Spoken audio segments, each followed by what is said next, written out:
BJP BRS కలిసి ఆడుతున్నాయి, విడివిడిగా కనిపిస్తున్నాయి. కలిసి ఎంత డ్రామా చేసినా కూడా అసెంబ్లీ ఎన్నికల్లో కాంగ్రెస్ ఢీకొట్టలేకపోయినావు. మనం ఇద్దరం ఒకటే, మనం ఇద్దరం బలమైన మిత్రులు అని చెప్పి ప్రజలు నమ్ముతురు.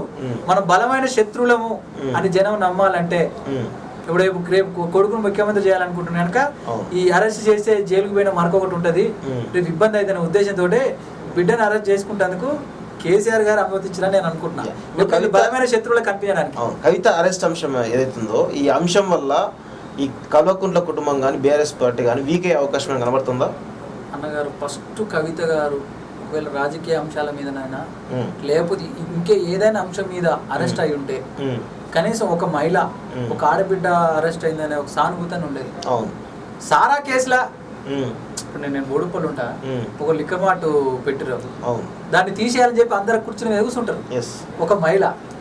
అలాంటి ఒక మహిళ నువ్వు సారా వ్యాపారం చేయడం ఏంది అంటే కవితను అరెస్ట్ చేయడం విషయంలో బీఆర్ఎస్ మీద సానుభూతి కాదు కదా, కనీసం ఇంకొక సింపతి ఇదేది కూడా రాదు.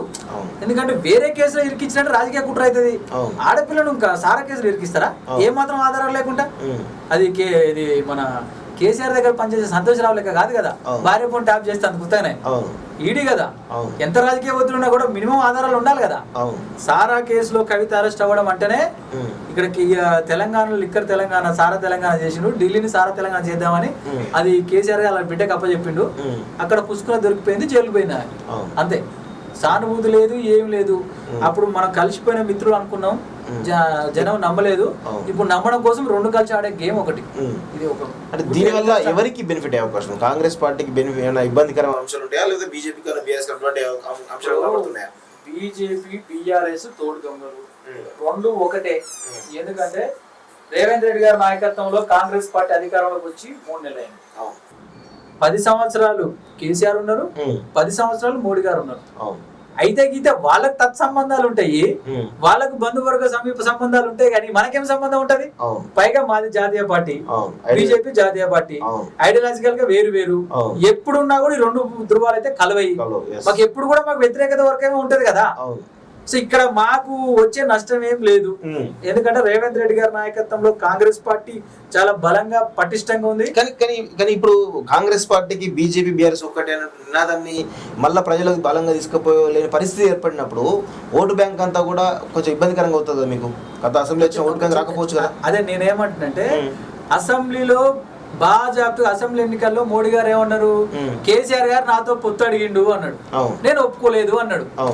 అంటే అప్పుడు వాళ్ళని నమ్మలే, అరే బీఆర్ఎస్ నమ్మలేదు ప్రజలు, వద్దన్న పొత్తు వద్దన్నాడు అని చెప్పి బీజేపీ నమ్మలేదు.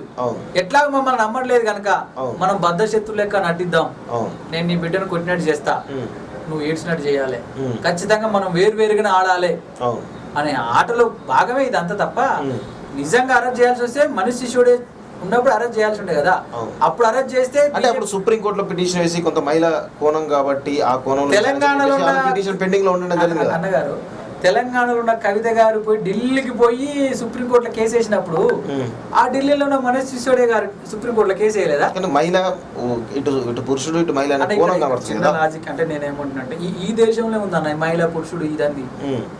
ఇప్పుడు పులులు వేటాడితే మహిళా పుల్లే వేటాడతాయి, అంటే ఆడపుల్లే వేటాడతాయి. ఇక్కడ ఆడమొగ కాదు, మనిషా కాదా? కవిత మనిషే కదా. మగ ఆడ తేడేమి లింగ భేదం ఎందుకు? తప్పు చేసినప్పుడు ఆడవాళ్ళకి ఈ శిక్ష ఉండాలని రూల్ ఏం లేదు కదా. తప్పు చేస్తే ఆడ చేసిన తప్పే, మగ చేసిన తప్పే. తప్పు చేసినప్పుడు అరెస్ట్ చేయాలి, అలా ఆడేమి మగేమి అంతే కదా. అట్లేం లేదు. మనీష్ సిసోడియా కూడా సుప్రీంకోర్టులో వేసిండు, ఆయన ఎందుకు అరెస్ట్ చేసింది అంటే అక్కడ ఖచ్చితంగా వ్యతిరేకవాదం ఉండాలి. ఏం చేసినా కూడా ఇక్కడ మేము ఢిల్లీలో మేము ఇట్నే ఉండాలంటే అట్నే క్రేజీ వాళ్ళు ఓడిపోవాలి, లేకపోతే క్రేజీ వాళ్ళని దొంగను చూపించాలంటే ఖచ్చితంగా అరెస్ట్ చేయాలని చెప్పి ఆ నిమిషం వాళ్ళు చేసిర్రు. ఇది ఇట్లే పెట్టి ఇక్కడ రాజకీయ లబ్ధి పొందాలి అని చెప్పి అప్పుడు ఆ గేమ్ సాగలేదు కనుక ఖచ్చితంగా ఈ కొట్లాట ఉంది. ఇక ఇద్దరు కేసీఆర్ సేమ్ టైం మోడీ కత్తులు తీసుకొని పొడుచుకుంటారని చెప్పి తెలంగాణ ప్రజలు నమ్మాలి. నమ్మితే మాకు 4 ఓట్లు మీకు 4 ఓట్లు రావాలనే ఉద్దేశమే తప్ప ఇది ఏమి లేదన్న, రాజకీయంగా ఏమి ఉపయోగపడేది కాదు. అంటే ఎంతవరకు పోయే అవకాశం కనబడుతుంది? అంటే అవి మళ్ళీ ఏమైనా బెయిల్ వచ్చే అవకాశం కనబడుతుందో ఒక అడ్వకేట్గా మీరు ఏమైనా చెప్పగలుగుతారా? అవి బెయిల్ వచ్చే అవకాశం కానీ అంటే రిమాండ్ కస్టడీ కూడా తీసుకుంటారు ఈ రోజు. సో ఈ పరిస్థితిలో ఏమైనా బెయిల్ వచ్చే అవకాశం కనబడుతుందా? 14 రోజులు రిమాండ్, 7 రోజుల కస్టడీ. అవును, 14 రోజుల రిమాండ్ అనే పేర్కొనరా. 14 రోజుల తర్వాత బెయిల్ ఇస్తామని రూల్ ఏం చెప్పలే. ఇది రాజకీయ మైలేజ్ ఉంటుంది అనుకుంటే ఉంచుకుంటారు, ఇది ఏం చేసినా రాజకీయ మైలేజ్ లేదనుకుంటే బీజేపీ వదిలిపెడతారు అంతే. అంటే మొత్తం. న్యాయస్థానాలు కూడా బీజేపీ కంట్రోల్లో ఉంటాయి అనుకోవచ్చా?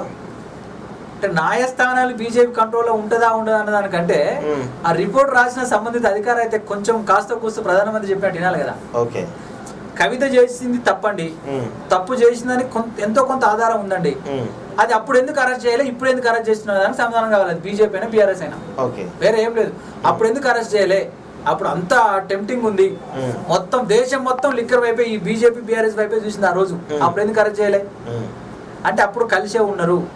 అప్పుడు కేసీఆర్ తో మనకి ఏం అవసరం ఉందని చెప్పి మోడీ అనుకుంటూ, మోడీతో మనకు ఖచ్చితంగా అవసరం ఉంటే కేసీఆర్ పోయి కాలు పెట్టాడు. ఇప్పుడు కేసీఆర్ తో మనకి ఏ అవసరం లేదు రా భయ్, కనీసం నేను కొట్టినట్టు చేస్తానన్నా ప్రజలు మనల్ని నమ్ముతారు, ఎందుకంటే ఆ రేవంత్ రెడ్డి